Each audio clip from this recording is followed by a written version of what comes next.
It's now my privilege to introduce our third speaker.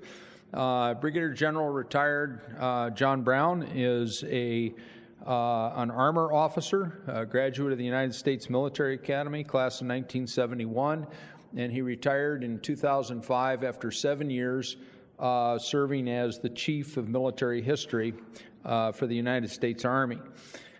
He has had a number of important assignments throughout a long and distinguished career. I won't take you through all of them, but he has led tank units from platoon level to brigade level that are commanded, from platoon to brigade level, and he has served in many important staff positions throughout the Army, including on the staff of the Supreme Allied Commander, Europe. Important among those is he commanded a tank battalion, 2nd Battalion, 66th Armor, in Operation Desert Shield, Desert Storm, and that unit and the brigade of which it was part was attached to the 1st Infantry Division, the Big Red One, and so we accept John as a member of the Brotherhood. He holds a PhD in history from Indiana University.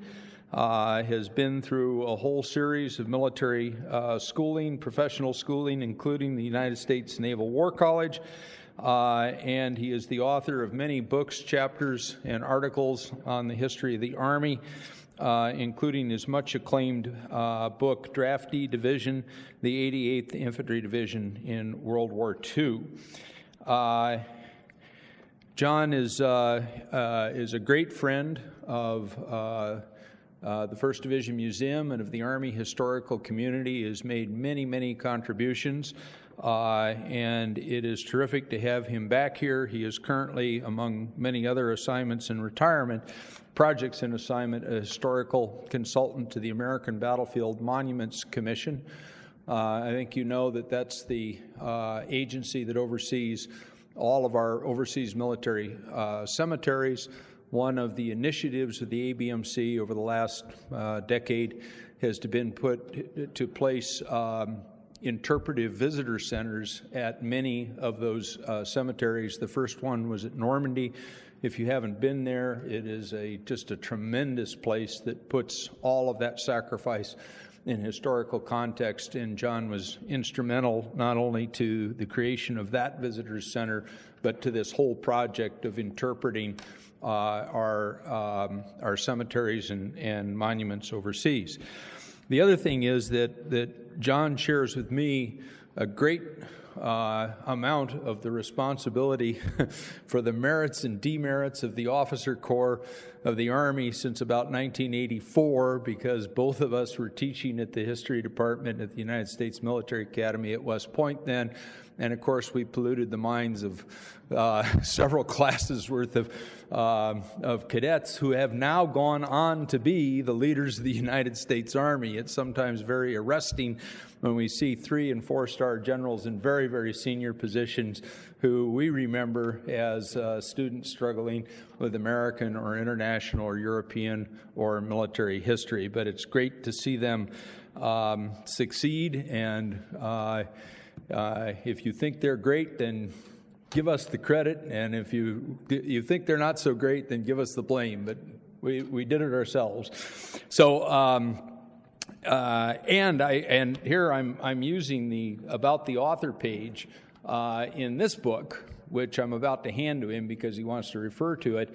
But this is an absolutely fantastic book of which John is the author, Kevlar Legions, The Transformation of the United States Army, 1989 to 2005. And if you're interested in the history of the Army, and particularly the contemporary history of the Army, this is a book you've absolutely got to have at your fingertips. So it's my great pleasure to introduce General John Brown.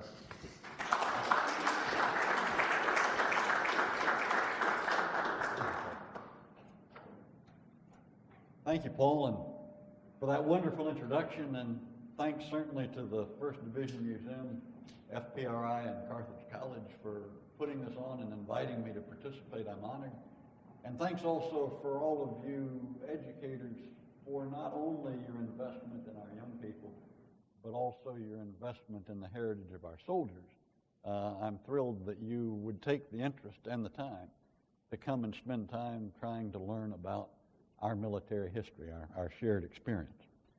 My topic for today, as you can see, is the decisive force wars. That might beg starting off with a little bit of an explanation of what we mean by decisive force. The idea, the premise, is that you can fight a battle in which it is big enough and in which your win is convincing enough that you break the will of your adversary to continue competing with you and you accomplish your political purposes. This is certainly not a new idea. Alexander the Great and Caesar were certainly attempting those kinds of resolutions on the battlefield which would preclude further political difficulties downstream. The modern form or notion of the decisive battle probably stems to Napoleon in the Napoleonic era. This was the point in time where you no longer had a battlefield where the commander could sit on top of the hill and could see everything that was happening that pertained to the battle. The scope had become expansive because of the size of the armies, the technological capabilities of the weapons.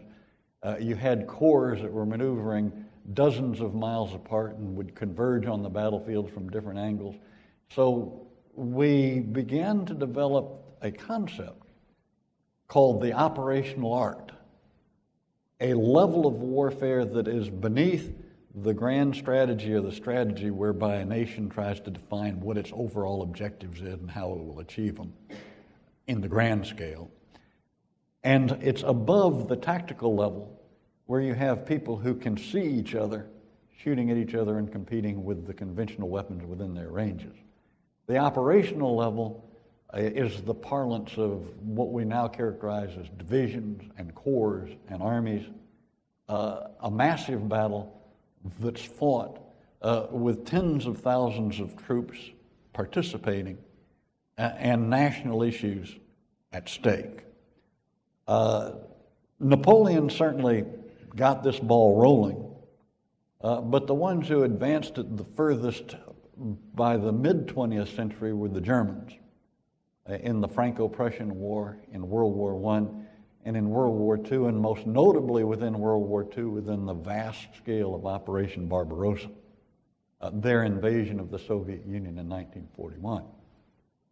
Unfortunately for the Germans, the Russians were talking about addressing and getting their head into the same kind of thing, war at a massive level wherein they mobilized the fullness of their industry and the fullness of their manpower to bring it onto the battlefield and wrestle their adversary to the ground. And the Russians, of course, came back. This is a depiction of the Operation of Kursk, which was the largest tank battle in history up until Desert Storm.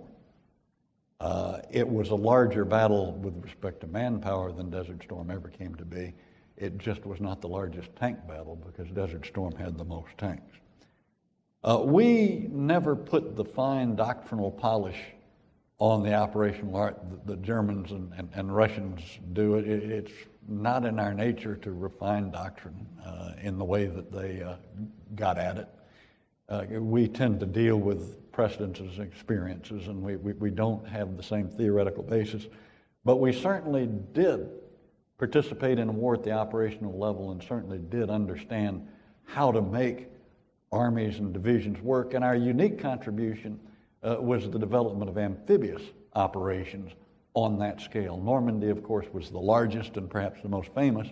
Perhaps the most dramatic depicted on the screen was MacArthur's landing at Incheon, which in the space of a day turned around the entire context of a war, the Korean War. Our operational art within World War II was perhaps best demonstrated by the campaign to overrun France. The operation itself was labeled Operation Cobra. That was the breakout from the Normandy beachhead and the subsequent mechanized drive across France. It's no accident that Dave McKiernan, when he was trying to come up with a code name for the operation to be conducted in 2003, characterized that as Operation Cobra 2, because he aspired to have the same decisive effect and the same definitive demonstration of national capabilities as was demonstrated in the race across France. Now, unfortunately for our appreciation of war at that level, war at the level of divisions and corps, the decisive battle, the battle that's going to wrestle a nation to its knees, we fell away from thinking about it when we first acquired nuclear weapons. There was a certain period of time where we felt, well, we'll never do that again, because of the fact nuclear weapons seemed to trump anything that could be accomplished by conventional units on the battlefield. We were dissuaded of that fairly quickly with the Korean War, when we had to fight an adversary who was willing to fight at the operational level, betting that we weren't willing to commit nuclear weapons to redress the imbalance, that it wouldn't have been worth it to us to engage in a potential nuclear war over the stakes, which at that time were South Korea.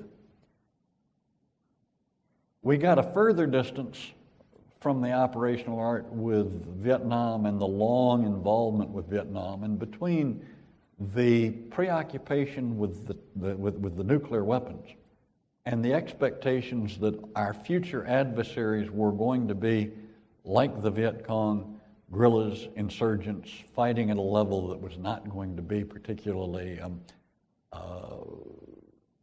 demanding of your divisions and of your corps. It was going to be something that was going to be fought by lieutenants and sergeants.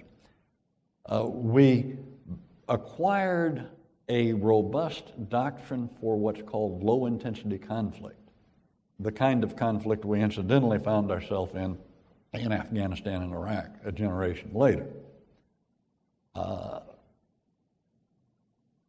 The actual operations, although occasionally bumping up against the division level, the actual operations in Vietnam were small scale. That set us into a mindset, and in that mindset, we basically lost a focus on either the decisive battle or the operational art.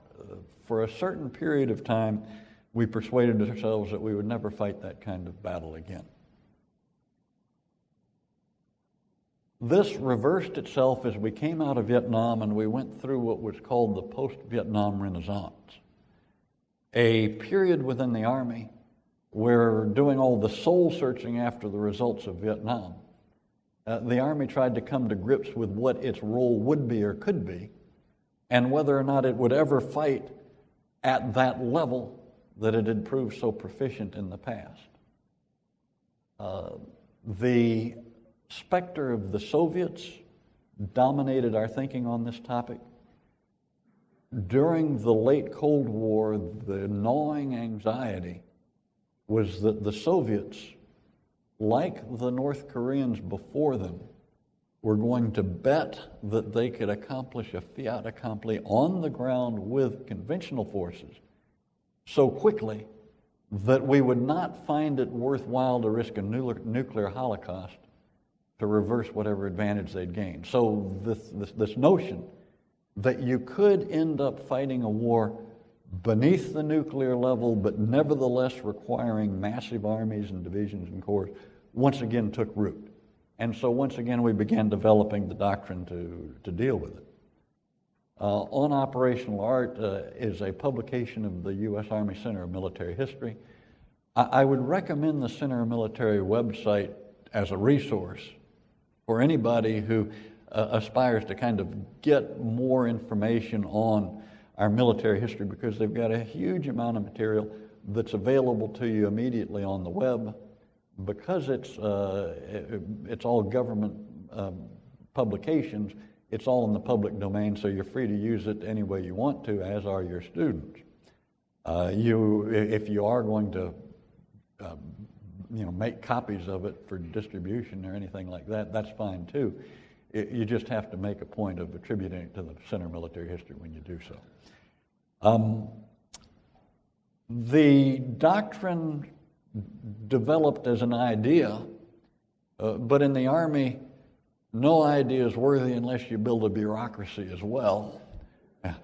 And so we very quickly converted this idea of doctrine into the various instruments that it takes to implement an idea. The School of Advanced Military Studies, established at Leavenworth, was a body of scholars bringing in students year after year after year who were mid-level officers in order to train them in the operational arts so that they could in fact put together the plans that would cause their capabilities to translate into operations on the ground that would be fought at the level that we envision. The guy on the, I guess it's to your right, is a take on what we began to call those highly trained young officers. We began to call them Jedi Knights. And it was just, I don't know, it was the Star Wars era, it was a spoof. And so when you hear the term Jedi Knight within the Army, they're not talking about Luke Skywalker, they're talking about one of these highly trained SAMS graduates. We had training programs that carried that knowledge down to the levels at which the operators would be making it work. This is the Battle Command Training Program, the computer simulations. You had a computer simulated adversary, but you would have the actual division or corps headquarters participating as a body. And so you began to drill the Army on fighting at this level. The books I referred to earlier were read by the few, but within the Army, field manuals and technical manuals, FMs and TMs, are read by everybody to whom they pertain. They're used widely in the school system, and so this FM 100-5 is yet another reach to make sure that the Army at the grassroots is appreciative of this concept that's being developed of the operational art and how the Army is going to achieve it. And then finally, Ron spoke to us a little bit earlier about the Reagan Revolution. Fortuitously, at about the time that we were trying to get our doctrine aligned on this notion of fighting the big battle, we were acquiring the suite of equipment that would allow us to radically improve our capabilities on the battlefield. We call them the Big Five. You can see that we've got the Big Five plus two here. You've got the M1A1 Abrams tank, extraordinary advance in technology to include the laser rangefinders and the computer-guided ballistics. You had the M2, M3 Bradley carrying infantry across the battlefield in a protected envelope, carrying firepower with it. The famous Black Hawk and Apache helicopter, one for carrying equipment for logistical purposes, the other for combat. The multiple launch rocket system, MLRS, that could fire hundreds of miles and bring artillery to bear using rockets rather than your conventional tube rounds. And then, because logistics drives the train in so many cases, although they didn't get nominated for the Big Five because of the kind of anti-logistical biases of the people who make these things up, we nevertheless had the Humvee, which was a leap ahead in small utility vehicle, and the Hemet, which was a leap ahead in the capability to haul large loads across the battlefield and get them through difficult terrain. So we had the equipment to fight a major war, and we also introduced the organization. The organization would be the capable corps. You can see in this chart, you have at the 2-star level, which means at a level at which you've got very senior commanders with large staffs working, a representation of combat support, and combat service support, so that you've got the full capability within this organization to fight war at the level that we're talking about, this operational art, this decisive battle, this big battle, this Napoleonic result that's going to cause your enemy to capitulate because he loses his will to resist. We designed all this to deal with the Soviets. Soviets kind of fell apart as this capability was reaching fruition, but the Iraqis offered themselves as an alternative.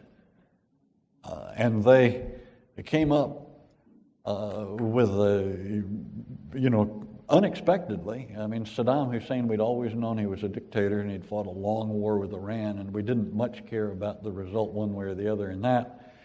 But he came out after winning that war with a huge debt, and in his mind, an easy way to solve it by invading to Kuwait, taking over its assets, and adding it as his long-sought 19th province. He invaded on August 2nd, 1990. Everybody was surprised. The invasion of Kuwait was a threat to the stability and security of the Middle East, and in particular, it was threatened a pretty dramatic dislocation of oil supplies. But the threat that was posed of a further advance into Saudi Arabia could have been catastrophic from the point of view of the geopolitics of the time, both from the point of view of the political stability of the Middle East, but to the American economy, to the, and I would say to the economy of all of our allies as well. The cutoff or threat to the oil supply was considered potentially catastrophic. Saddam Hussein had a lot of money. He'd built up a very sizable force of tanks, 5,500. These were capable pieces of equipment. They were not top of the line, but they were the next tier. And he had 700 fighters. He had an army of 1 million men. Of those, he could probably sustain about half on a long-term basis in combat. He was a threat. And you can see his buildup in Kuwait, and you can also see reflected our buildup as well over time, between the time that he invaded in August and the time that we ended up fighting him in February. This is the buildup of personnel. You can see that the advantages and disadvantages with respect to tanks were greater than with respect to personnel. We had a higher ratio of people there, but that's because our equipment is more technically sophisticated and requires a larger base to maintain it. And so an M1A1 tank just has more of a background with respect to personnel assets than an MT-55 that the Iraqis might have been using. Now, Saddam Hussein came into this conflict with considerable confidence. And the reason he came in with confidence was he didn't envision that he had to win in the conventional sense. He didn't have to destroy our army, and he didn't have to move into territory that we controlled, and he didn't even have to kill more of us than we killed of him. His theory was that the United States was a nation that could not afford to take, in his words, 10,000 casualties in a single day. And all he had to do was to be dangerous enough and capable enough that he would kill so many Americans that we would give up because the losses weren't worth it to us regardless of how many Iraqis we killed ourselves. He also didn't need to attack. He already had what he wanted. He had Kuwait. So he laid in this elaboration of minefields. He laid in engineer obstacles. He had perhaps psychological, but certainly intimidating, these oil releases in such a manner that you'd have a trench, you'd be able to quickly fill it with oil. As tanks were coming across, you'd light up the oil, and the idea is you'd fry everybody inside. It's probably not all that practical of an optical to make it work, but it sure is scary when you think about it. You never look at a trench the same way again. He also put together, knowing of our air superiority, a very elaborate and state-of-the-art air defense network. 16,000 SAM missiles, surface-to-air missiles, 7,000 anti-aircraft guns. So his idea was he was going to sit back, he was going to wait, he was going to hold on to Kuwait, and over time we'd give up. That we'd just say it wasn't worth the price it would take to liberate Kuwait. We'll let it go. We did, however, embark on an operation called Desert Shield. Desert Shield was to defend Saudi Arabia. Remember I said Kuwait was bad, Saudi Arabia would be so much worse.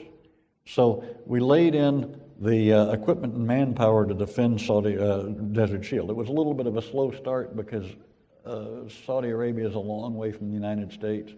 We didn't have any troops in the theater. It's a pretty long way from Germany too, where we did have troops. So it took months to build up. As a matter of fact, the first guys in were the 82nd Airborne. They came in quickly because they didn't have anything to take with them. They were paratroopers.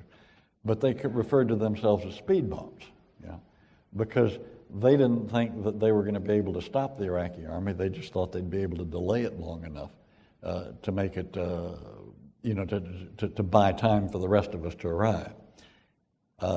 Ultimately, we ended up with 120,000 U.S. troops, 32,000 Arab troops. We had about 700 tanks. We had a defense in depth. We laid it out in such a manner that as the Iraqis came at us, we'd hammer them from the air first, and then we'd hammer them with long-range artillery, and then they would come into range of the guns. And so you'd have this continuous attrition that would be worked on the Iraqis as they came forward. It was only tested in a modest way at a place called Khafji, where an Iraqi division tried to attack across the border and they wanted to penetrate about 5 miles.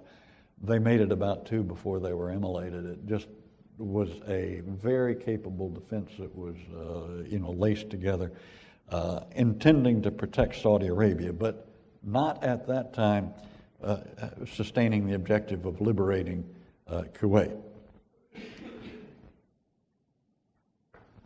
Here you see Desert Shield in its mature form, and by that time we had a full corps, 18th Airborne Corps, with 2 tank divisions, a airborne division, and a air assault division, that is to say a helicopter-borne division.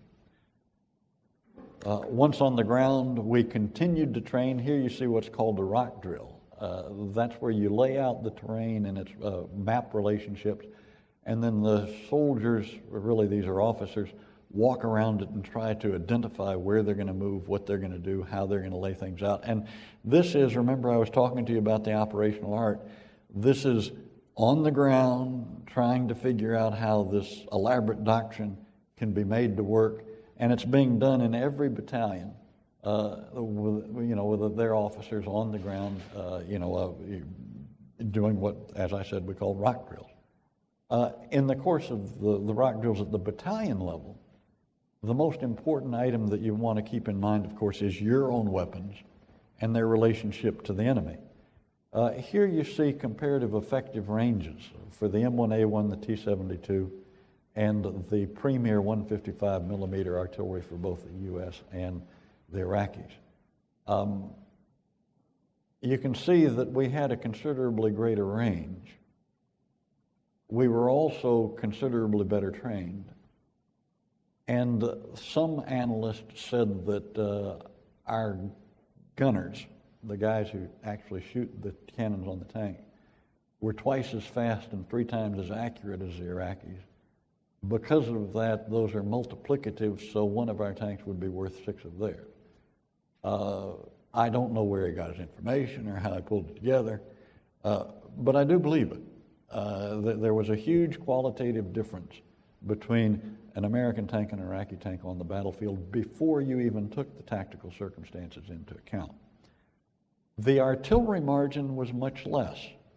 The Iraqi artillery compared to our artillery was far more capable, and gun for gun, they may not have been 100% of the equivalent of an American gun, but they were formidable, and their artillery was a bigger risk in our view than the tanks, because we thought once the tank-to-tank battle began, we'd be able to take care of that ourselves.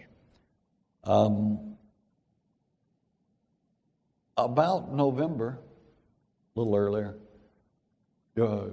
George H.W. Bush decided that we simply weren't going to allow the Iraqis to wait us out, that we instead were going to invade.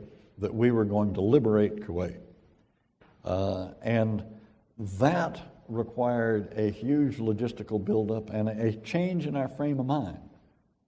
We were preparing for a big battle in which we were the defender. Now we were preparing for a big battle in which we were the assailant, in which we were going to attack. The logistical buildup was massive because we were bringing in 3 additional heavy divisions of our own. The British were bringing in a heavy division. The French were bringing in a heavy division. The Egyptians, Syrians, and Saudis were joining, the deployment. So as everybody and all the allies came to the agreement that we were going to run Saddam Hussein out of Kuwait, we built up the capabilities to do so.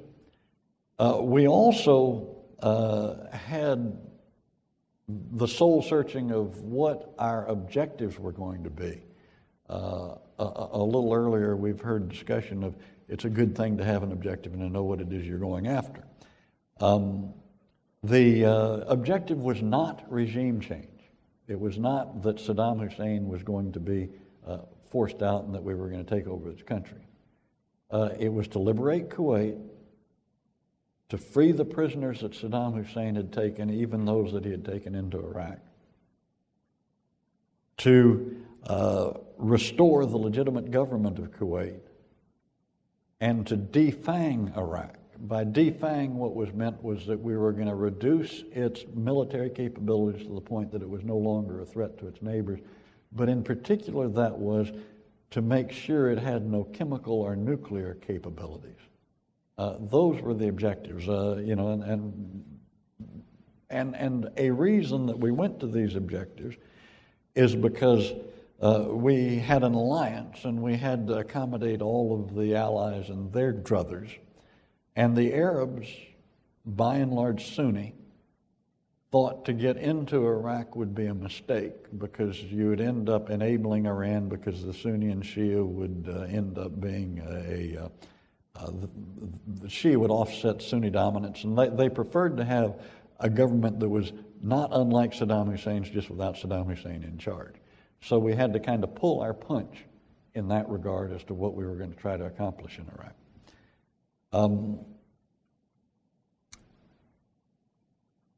This shows you the operation. We love charts and we love arrows, and so I bring that up to inspire you and inspire myself.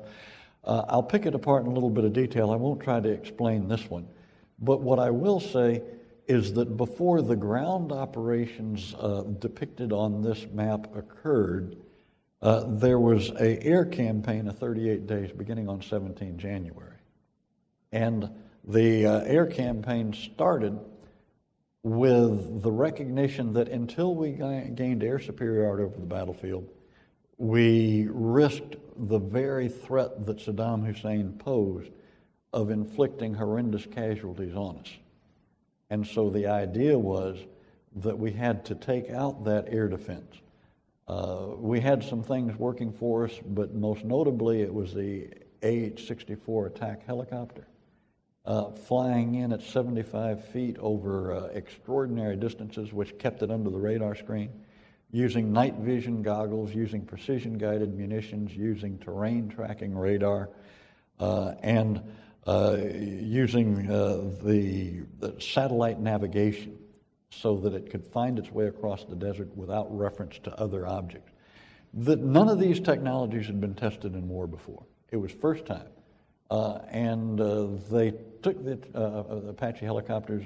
My colleague Dick Cody was flying with the 1st Battalion to attack. They took out the radar screens, took out the radar station. So they began to open holes in the Iraqi air defenses. The Iraqi air defenders couldn't see, and then all of a sudden that gave the latitude for this mix of stealth bombers, jammers, laser-guided munitions, cruise missiles. Just this. When you were standing in the desert and looking overhead, it was like traffic, on a freeway as all of these planes headed into Iraq going for the gaps that had been organized in the air defenses, and at a point in time, they would drop to the desert floor and come in low if they were so inclined, or they'd stay high. But this continuous beating of the Iraqi military machine took 38 days, while the aircraft was now operating without the risk of the SAM missiles being effective, of the radars being effective, of the guns being effective. And first the Air Force demolished the air defenses. Then they demolished what was left of the Iraqi Air Force. Then they demolished Iraqi command and communications, that is to say their capability to command on the battlefield and to get information around. And then finally they started working against lines of communication and began attriting the enemy ground forces. They were much more effective on the front end of that spectrum that I've described to you than on the back end, because the ground forces were by and large dug in, by and large were mindful of the threat posed by the aircraft, and this process that we called tank plinking, where they were trying to take out individual tanks, proved it didn't prove particularly fruitful, particularly since the tanks were no longer high-value targets. Your precision-guided munitions at that time were pricey. The cheapest was $50,000, but most of them were $1 million. And to be, firing $1 million missile into a, $10,000 truck, just the economics don't match up over time. And so you ended up having a extraordinary capability up front, but a degraded capability after that, and a necessity to, in fact, conduct the ground attack, to break through, and to destroy the Iraqi army on the ground. How did we do that? Remember when I talked to you about the operational art, and I talked to you about FM 100-5. If you open up FM 100-5, you'll find it's like a menu. It's like a cookbook. It's the different things you put together in order to come up with an operational plan. These were some options. A demonstration. A demonstration is an operation in which what you try to do is call the Iraqi attention, call your enemy's attention to something that is not actually a threat to him, in order that he will not see the threat that is actual. We did this with the Marines. The Marines posed offshore off Kuwait, threatening to land, and making sure that there were plenty of photographers on hand from CNN and all the other radio stations to see all these elaborate preparations from an amphibious assault that never occurred. A feint. A feint is a little bit more commitment than a demonstration. A feint is an attack where you actually make contact, you're actually shooting at them, but you don't follow through. You don't risk losses, you don't penetrate. You get close enough to draw a lot of attention to yourself, shoot him up, and then if he's not shooting back at you, you may stay. If he's shooting back at you, you'll probably withdraw. We did a feint up the Wadi al-Batin with the 1st Cavalry Division. The 1st Cavalry Division came in, made contact, there were a couple of engagements. And the reason for the Wadi al-Batin is the Wadi al-Batin it's a valley. It follows the lay of the land into, Kuwait, and it is the logical and traditional way of moving from Saudi Arabia up through Kuwait to get to Basra and the Persian Gulf. It's a traditional route, and it's identifiable because it's a valley, and so you can follow it, and there's terrain, there's topography, and so the expectation was that the attack would occur up the Wadi al-Batin because you could navigate, you could find your way through it, you would know where you were going. And that was, that's what the Cav did. So that they were focused on the Wadi al-Batin. That's the feint. A supporting attack is an attack that is not your main attack, but it is designed to reinforce the purposes of the main attack. It gains ground, but it's not the largest or most decisive, but it does draw off attention. We actually had 3 supporting attacks because you had 2 Arab corps, and you had the Marine Corps, which had landed and come into the equation. And you had the Marines on the main axis because they had the most equipment and capability. You had the Arabs on each side, but the Arabs had Soviet design equipment. The Syrians and Egyptians were all using Soviet tanks, and so you couldn't very well be shooting at Soviet-designed Iraqi tanks and be confident you wouldn't be shooting Soviet-designed Syrian or Egyptian tanks. So you had to divide up the sandboxes, and so you gave everybody a lane, and you said, stay in your lane, and the Marine lane was in the center, and the Arab lanes were on each side of that. An economy of force mission is an effort to isolate the portions of the battlefield that you don't want interfered with by putting out a large enough force to delay, but not so large a force to consume all of your resources. It's a screen, it's a guard. We sent the 101st Airborne, the French 6th Light Armor, and the 82nd in trucks, which really annoyed them, but we didn't feel the need for an airdrop. And we sent them on a screen to isolate Kuwait from the rest of Iraq so that whatever forces Saddam Hussein had still in Iraq, and there were substantial numbers, couldn't interfere with the battle that was occurring in Kuwait. And then we had the main attack.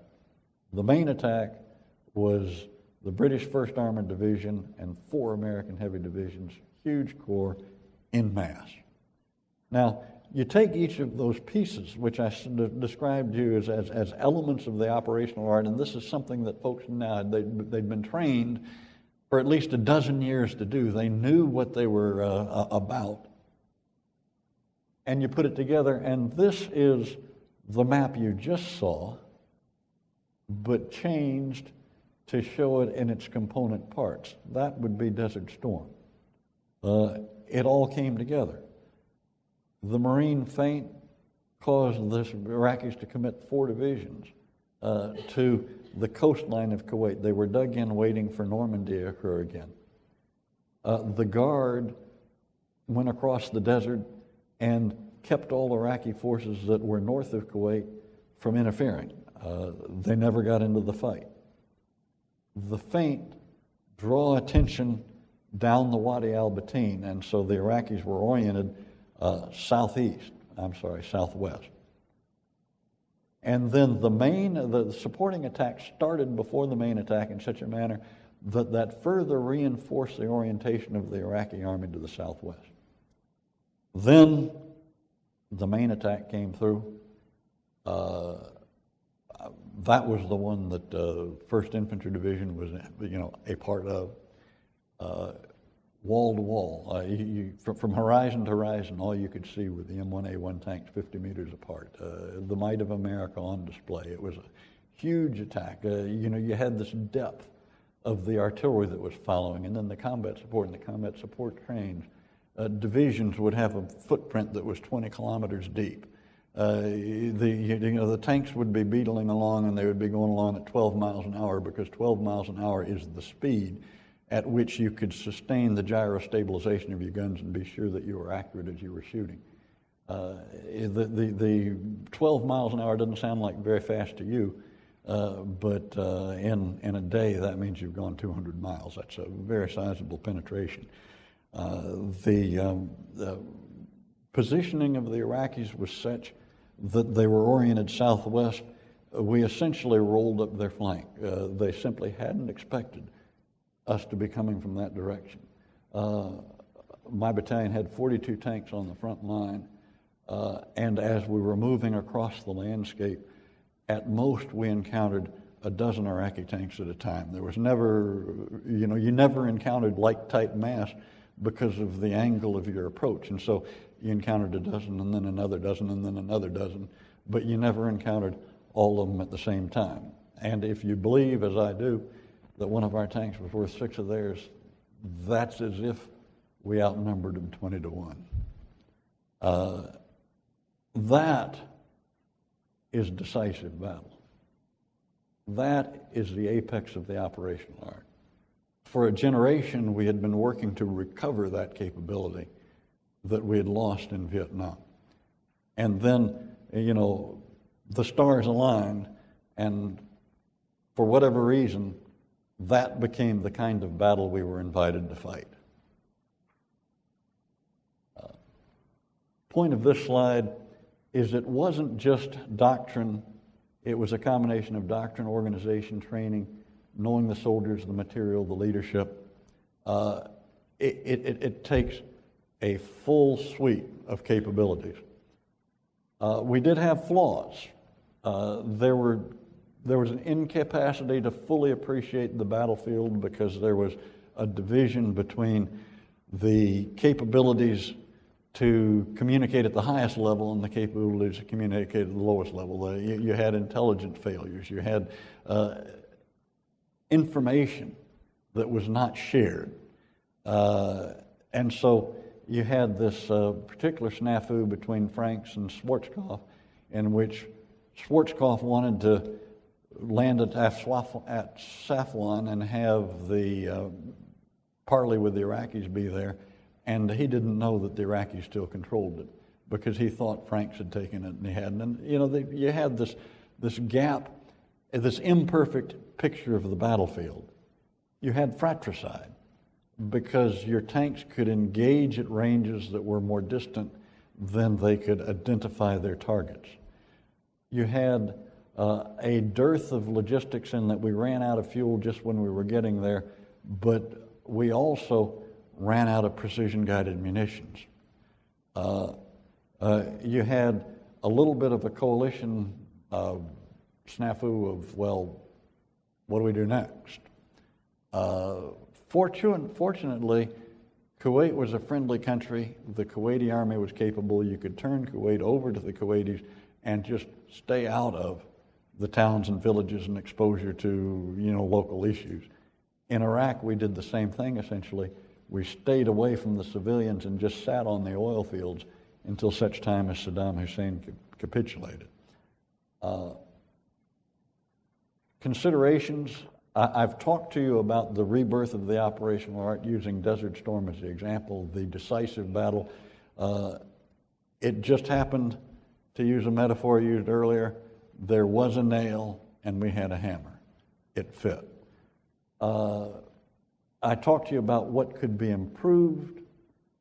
Those are the items, the standard battlefield picture we improved upon with the development of blue force tracking and with the capability for GPS precise precision location.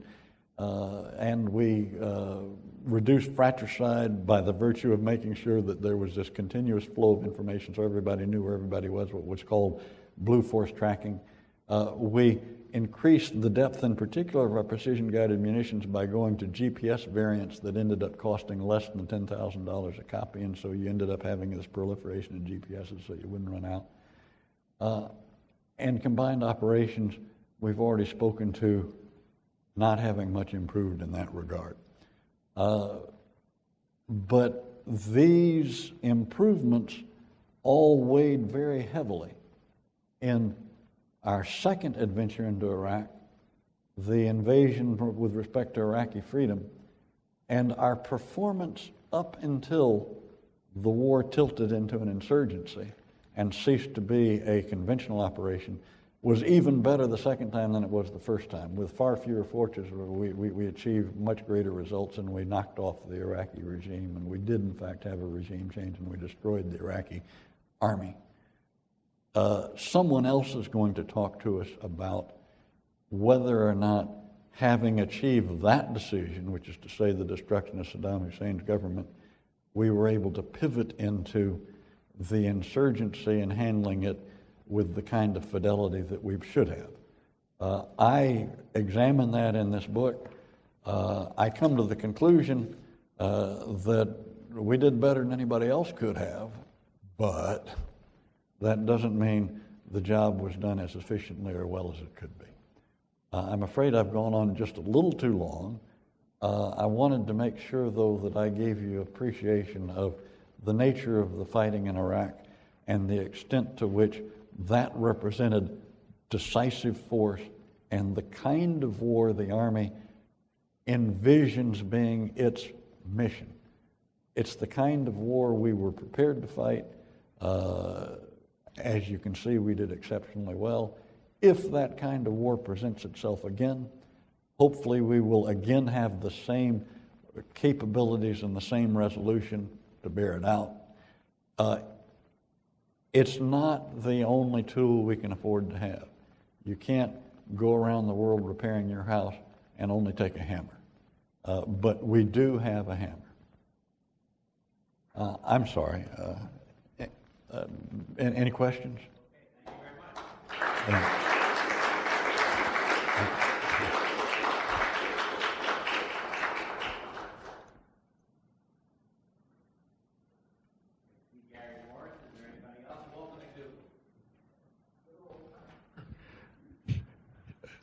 For those of us who have 10 minutes in the classroom to talk about the 91 war, how much credit would you recommend that we give to General Schwarzkopf and how much to other parties?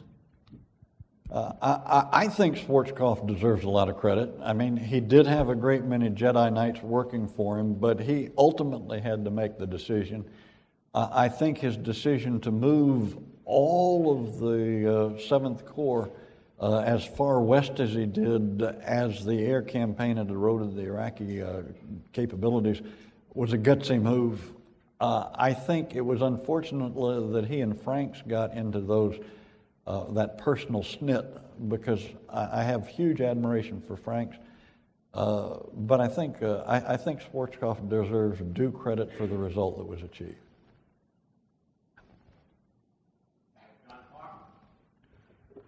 I don't know if you could go back a couple of slides. I tried to copy this down. You had a slide that had doctrine, organization, training, leadership material, and I didn't get the S. Oh, I'm sorry. Okay, all right. That one there? Yeah, great, thanks. Soldiers, the quality of your soldiers. Of course, with an all-volunteer army, you get to be a lot choosier. Okay. And so you pick and choose, and all of these guys are high school graduates or their equivalent. They buy on for at least 3 years. They're well-trained. You have the time to work with them.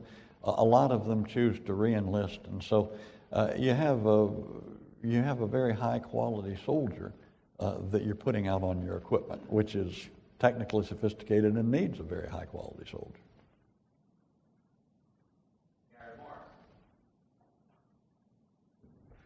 I know that,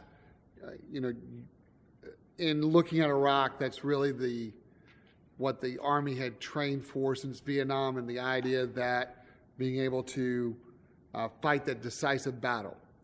But in the environment of what's happening today in the world and beyond, can the Army sustain both a capability to fight that kind of decisive battle like we did in Iraq, as well as being, I guess, mobile enough to fight other types of conflicts?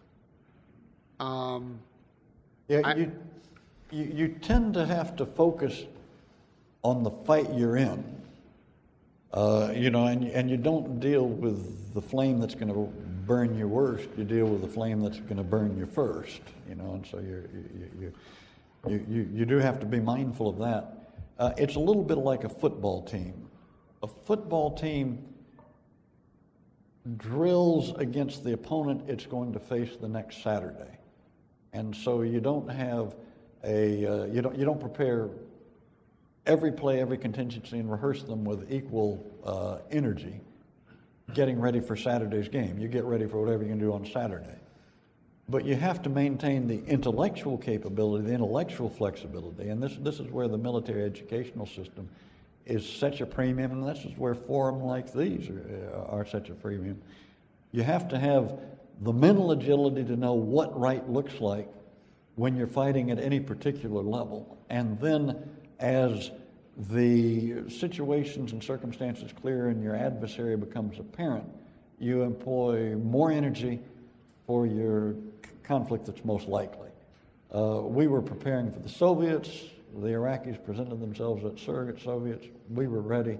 It was a good match. In the aftermath the second time, we were a lot more prepared for a Soviet-type adversary than we were for guerrillas. We were okay on the guerrilla front, but it took us a little while to get ourselves reoriented and get our bearings again. In Littleton Academy in Colorado. General, I was wondering if you could comment on Saddam Hussein's strategy, or at least attempted strategy, to use the Scud missiles, particularly with Israel, to try and break apart the coalition, and how you think that strategy, what impact it had on the ability to work with the Arabs at the time. I think it was a dangerous possibility, and I think Saddam Hussein's strategy was at least in part effective. What he wanted to do was to, if he brought the Israelis into the conflict, he knew the Arabs would be non-participants. This is the 91 war. He began lobbing all the Scuds. We sent Patriot missiles, into Israel. We did everything we could assure the Israelis to stay out of it. We'll do everything, just don't get involved in this. And we ended up committing about 40% of our airstrikes to chasing down these Scuds in the desert. And that was like tank plinking. I mean, it wasn't very effective because they'd fire, and then they'd roll and move someplace else, and then you'd chase them, and then they'd fire again. And so you were spending all of these air assets and not able to take your adversary out. Fortunately, the Israelis did, although it was a near-run thing, stay out of that war, and that worked, to our advantage. The second time when we went into Iraq, we didn't want to take any chances with that. And so we spent a whole lot of soft forces, special operating forces. We seeded the western desert before the hostilities began. We were better positioned to use precision-guided munitions because now we had so many more of them, because we had the JDAMs, the GPS guided, bombs that were $10,000 a copy. And so between the special operating forces and their lasers and the designators and all of the intelligence that we were gathering and the satellite coverage that picked on, the targets on launch, we really smothered that asset before it even got into the game. There were a few shots into Israel, but nobody worried about the Israelis getting into it. Patrick Danley, Polson High School in Montana. I was just wondering how much of a role did geography play in it? It seems to me just the relatively flat nature of the desert had to be a huge factor in why this was successful. Yes, sure. Yeah, you're absolutely right. The geography was perfect for the tactics that we had perfected and for the design of the war that we envisioned. You could fire your tanks and use them at their maximum ranges. You could stand off with your tow helicopters. You had enormous capabilities to gather intelligence. You had, before we launched our first attack, before we went into the Iraqi defenses where you had the berms and the fire pits and all of that, we had satellite photographs, maps of the digging, where the units were, where the artillery was suspected to be. Then you had all of the artillery counterfires that preceded your approach. We had 18 battalions that were firing for one division, all into this, this path that we were about ready to take. And so you're absolutely right. The lack of vegetation and the flatness of the geography reinforced our hand. It was just a bad place to take on the United States Army. Randall Landing. Sir, one of the things I've never understood is, given that the Kuwait was invaded in August and we kicked off Desert Storm in January of the following year, about 6 months, why during that period Iraq did not do more to interdict our logistical buildup? Because every day I'm sure they could see that we were getting stronger every day, but yet from what I could tell, they really did nothing to try and stop or interfere with that logistical buildup. Could you comment on that, please? Yes, that was one of our greatest fears, and that really is the $64,000 question. He let us achieve the posture of being able to beat him, and if he had attacked in the first several months, it would have been a very long war, because there was nothing that we could have done to have stopped him short of Riyadh. And the game would then have been, what are you going to do to gather your forces to invade Saudi Arabia from a distance when you now have no ports and you now have no host nation support and you now have no ability to assist? My view is that he believed that we were so averse to casualties that he honestly believed we would never try to liberate Kuwait. And he thought digesting Kuwait was enough because he knew if he got in a long, prolonged war with us, he would lose. He thought he wasn't going to have to fight a war at all. And that's why he didn't advance into Saudi Arabia. But if he had advanced, that would have been a horrific defeat early on. It would have been like Korea in the world. It would have been like the early phases of the Korean War. It would have taken us a long time to recover. So to put a postscript on that, sir, you think he perceived that we were bluffing? Yes, I do. I think he believed that we were never going to get beyond the talk. Yeah. Heather Loesch from Cannon Falls, Minnesota. Yes, I'm just kind of curious, since we've had a morning speaker who was talking about advances in technology and military, and given your prior experience, I was just kind of curious what your opinions are with the military now advancing and moving towards the use of more drones. Oh, yeah. You remember the slide, actually that slide, where I say that it's not enough to just have the technological advance. You've got to figure out how you're going to change your organization, what you're going to do with your doctrine, the training the soldiers. It's complex. We called this DOTLMs. That became an acronym that was used for everything. Whenever you talked about a complex problem, you said, and remember, you have to do it in terms of DOTLMs, meaning you had to involve all these other organizations. So to return to your question, with respect to the robotics, I think they're here to stay. I think Mike's presentation was very cogent in making the point that we have to learn to adapt with them, and we haven't really thought it through. I think we have to stay ahead of the technology of our adversaries, but I think we also have to figure it out. I mean, what purpose is a robot supposed to serve? Ask yourself that hypothetical question. Is it replacing your soldiers so that you've got a platoon leader and then you've got 19 robots? If this human platoon leader is leading 19 robots, how does he tell each of them what to do? Is that what a robot is? As an alternative, is a robot really like an exoskeleton? He's enhancing your capabilities, some kind of a shell that's around a human being that makes a human being tougher. Like, remember Avatar? Is that what a robot is?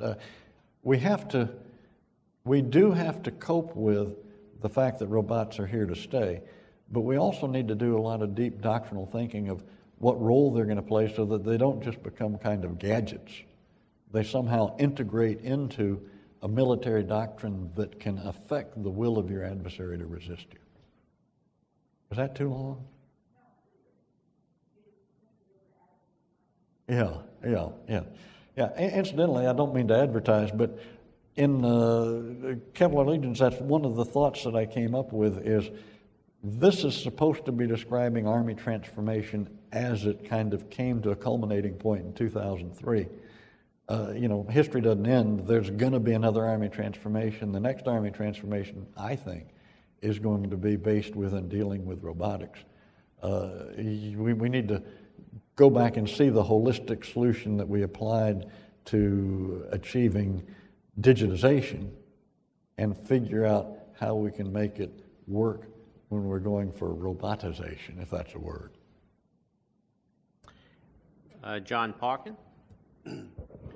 Who are the JFC Fullers and Basil Littlehearts of the future? Pardon? Who are the Fullers and Littlehearts of the future? Shoot. I think it may be Mike Horowitz.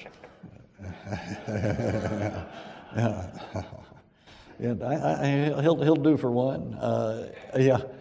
I think we don't yet know because for every good idea that lasts, you've got a lot of bad ideas that don't. And so you've got a lot of folks dabbling in the future because it's, of great interest.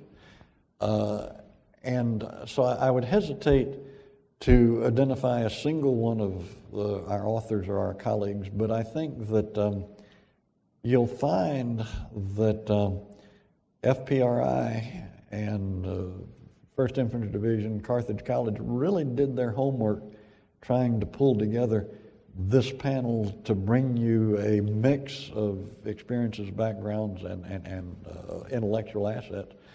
And so I think you should start with Mike, and then take a look at these other presentations that are coming on downstream as well.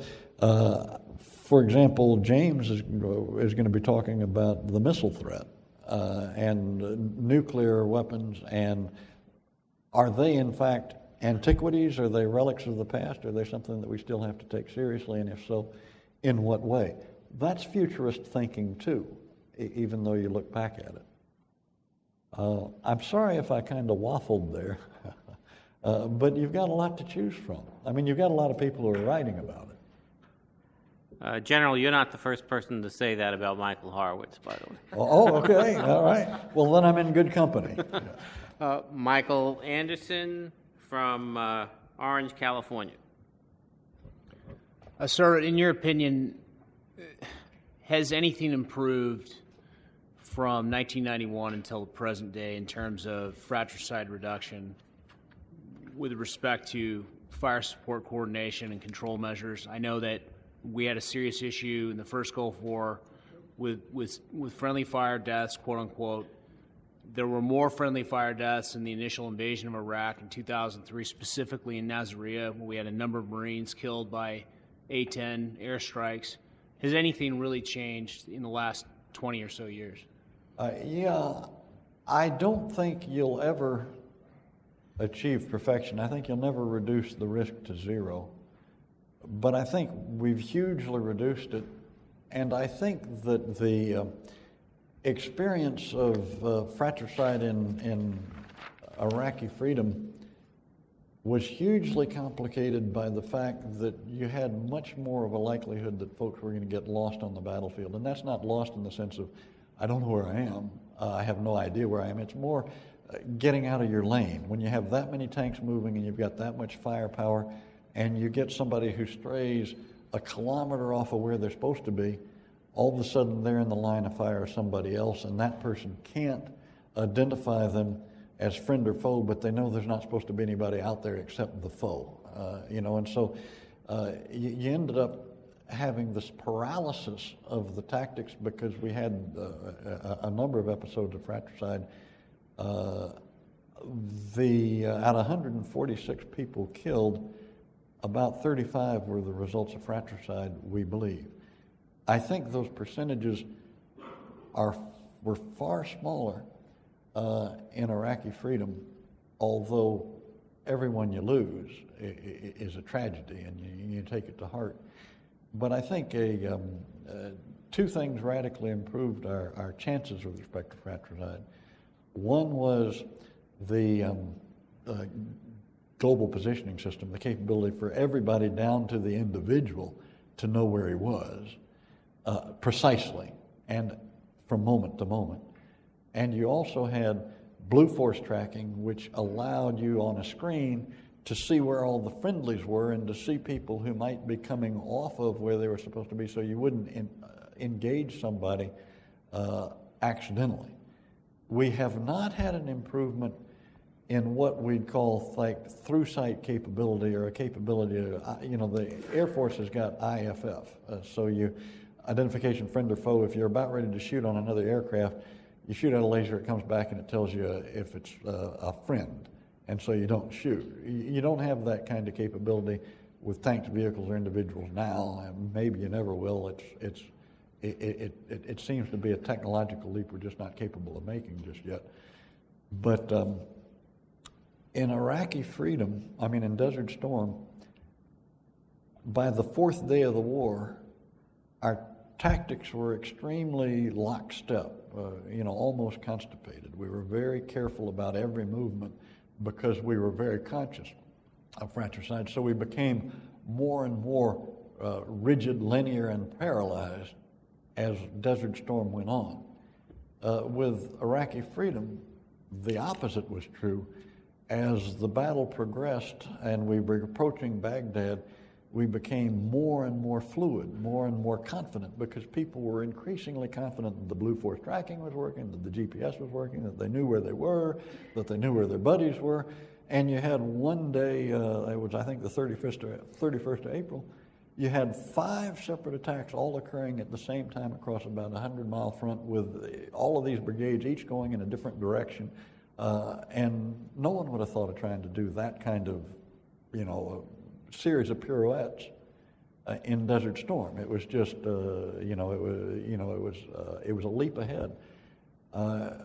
When they had the thunder run into Baghdad, Perkins he was the brigade commander, took a battalion into the heart of Baghdad at the same time that he was simultaneously controlling 2 battalions that were attacking in a different direction, doing something else.